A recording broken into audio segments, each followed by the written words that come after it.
बिस्मिल्लाहिर्रहमानिर्रहीम। अस्सलाम वालेकुम। मैं हाफिज़ मोहम्मद काशिफ और आप देख रहे हैं मेरा चैनल टेक्निकल इन्फॉर्मेशन पोर्टल। नाजरीन, आज हम बात करेंगे सुपर टैक्स के ऊपर, क्योंकि इस बजट में सुपर टैक्स लगाया गया है।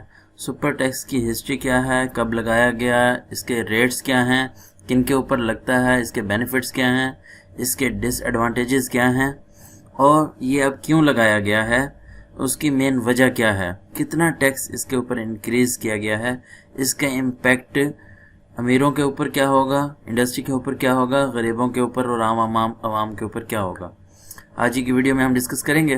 वीडियो स्टार्ट करने से पहले आपसे रिक्वेस्ट करूंगा कि अगर आपने अभी तक मेरे YouTube channel technical information portal को सब्सक्राइब नहीं किया, सब्सक्राइब कर लें ताकि मेरी तमाम आने वाली वीडियोस के नोटिफिकेशन आपको सबसे पहले मिलते रहें।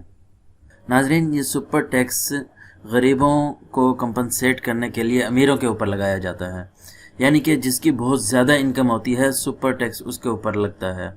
आपने नॉर्मल इनकम टैक्स सुना होगा, अल्टरनेटिव या कॉर्पोरेट टैक्स भी सुना होगा, आपने मिनिमम टैक्स भी सुना होगा, फाइनल टैक्स भी सुना होगा, और इसके अलावा ये सुपर टैक्स है, यानी कि ये उसके ऊपर लगता है जिसकी एक ख़ास हद से इनकम ज़्यादा चली जाती है, उसके ऊपर फर्दर टैक्स लगाया जाता है, जिसको हम सुपर टैक्स कहते हैं। अब किस लेवल के ऊपर वाली इनकम के ऊपर लगता है, कब से लगना शुरू हुआ, क्यों लगता है।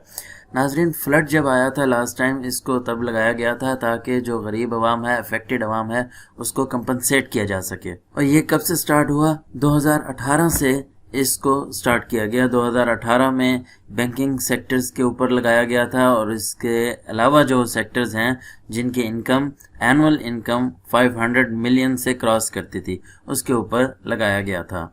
ये प्रॉफिट है, इनकम है, टर्नओवर या रेवेन्यू वगैरह नहीं है, यानी कि जिसकी एनुअल इनकम 500 मिलियन से क्रॉस करती थी, सुपर टैक्स सिर्फ उसके ऊपर लगाया गया था।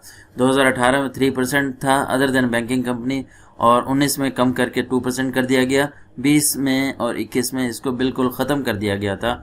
लेकिन ये अदर देन बैंकिंग कंपनीज़ के रेट हैं और अदर देन बैंकिंग कंपनीज़ में इसको नहीं लगाया जाता था। बैंकिंग कंपनी को ये 4% लगा था और 4% लगता आ रहा था। आपको पता है मुल्क की सूरत हाल क्या है, इस वजह से सुपर टैक्स लगाया गया है, अगेन बेनिफिट्स देने के लिए गरीबों को। अदर सेक्टर्स के ऊपर भी अब इसको लगाया गया है। उसमें क्या लगाया गया है कि जिसकी भी इंडिविजुअल्स हैं, नेट वर्थ वैल्यू जो है उनकी इनकम की 200 मिलियन या 150 मिलियन से क्रॉस करेगी, उसके ऊपर 1% टैक्स लगेगा इनकम के ऊपर इजाफी। अगर किसी की एनुअल इनकम 200 मिलियन से क्रॉस करेगी 2% लगेगा, 250 मिलियन से क्रॉस करेगी 3% लगेगा, और 300 मिलियन से क्रॉस करेगी तो 4% उसको पे करना होगा। लेकिन जो 500 मिलियन या इससे ज़्यादा के हैं तो उनको 10% पे करना होगा। ये 10% तक ये चला गया है। किन को 10% तक पे करना होगा? 13 सेक्टर्स बताए हैं, जिनमें मैं आपके सामने उनके नाम रखता हूँ। Cement, steel, sugar, oil and gas, fertilisers, LNG, textile, banking, automobile, cigarettes, beverages, chemicals और एयरलाइंस।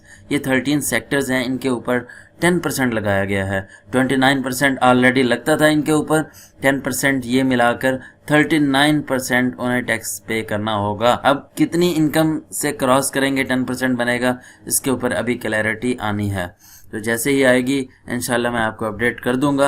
अब लास्ट में हम बात कर लेते हैं कि क्या वाकई इसमें रेवेन्यू में इजाफा होगा और गरीबों को इसका फ़ायदा होगा या नहीं होगा। ये तो टैक्स जब चला जाएगा हुकूमत के हाथ में, फिर वो ज़ाहिरी बात है इसको लगाती है। लेकिन जब आप किसी सेक्टर्स के ऊपर टैक्स बढ़ाते हैं, किसी के ऊपर बढ़ाते हैं, तो वो अपने ऊपर नहीं लेती, वो उसकी कॉस्ट इंक्रीज़ कर देती है, बर्डन कस्टमर्स के ऊपर डाल देती है। इससे कॉस्ट इंक्रीज़ होगी, उल्टा बर्डन जाएगा कस्टमर्स के ऊपर, कंज्यूमर्स के ऊपर, तो चीज़ों के रेट्स बढ़ेंगे और ये शिफ्ट हो जाएगा बर्डन, बल्कि इंडस्ट्रीज़ को नहीं लगेगा, वो आगे शिफ्ट कर देती हैं, चीज़ों के रेट बढ़ाती हैं, कॉस्ट बढ़ाती हैं, ताकि वो टैक्स अपना मार्जिन निकाल सकें। तो और इतना ज़्यादा सेक्टर्स भी नहीं है कि हम रेवेन्यू इतना ज़्यादा जनरेट कर लें जिससे हैंडसम अमाउंट हमारे पास आ जाए। तो 13 सेक्टर्स हैं, इतने ज़्यादा सेक्टर्स नहीं हैं, तो ये जस्ट काउज़ों की हद तक तो ठीक है। تو اتنا زیادہ امپیکٹ نہیں چھوڑے گا میرے انڈرسٹینڈنگ کے مطابق، میرے خیال کے مطابق، کہ اس سے ہم اتنا ریونیو اکٹھا کر کے ملک کی معیشت کو ہم سنبھال سکیں، غریبوں کا ہم جو انکم ہے اس میں کمپنسیشن انہیں اتنے دے سکیں۔ تو امید کرتا ہوں آپ کو سپر ٹیکس کے حوالے سے پتہ چل گیا ہوگا، ایس ڈی کے حوالے سے، ریٹ کے حوالے سے، اور باقی چیزیں جو میں نے آپ کے سامنے رکھی ہیں۔ تو جاتے جاتے آپ سے ایک دفعہ پھر ریکویسٹ کروں گا کہ ابھی تک آپ نے میرے YouTube channel technical information portal کو سبسکرائب نہیں کیا، سبسکرائب کر لیں تاکہ میری تمام آنے والی ویڈیوز کے نوٹیفیکیشن آپ کو ملتے رہیں۔ اور اگر آپ ٹیکس کے حوالے سے اور ویڈیوز جاننا چاہتے ہیں، ٹیکس کو سمجھنا چاہتے ہیں، تو میرے چینل پر بے شمار ویڈیوز موجود ہیں، اسی ٹاپکس کے اوپر زیادہ تر بنائی گئی ہیں، اور اسی کی میں کنسلٹنسی بھی پرووائڈ کرتا ہوں، تو آپ وہاں سے ویڈیوز دیکھ سکتے ہیں۔ اسی کے ساتھ ہی حافظ محمد کاشف کو اجازت دیجیے گا۔ اللہ حافظ۔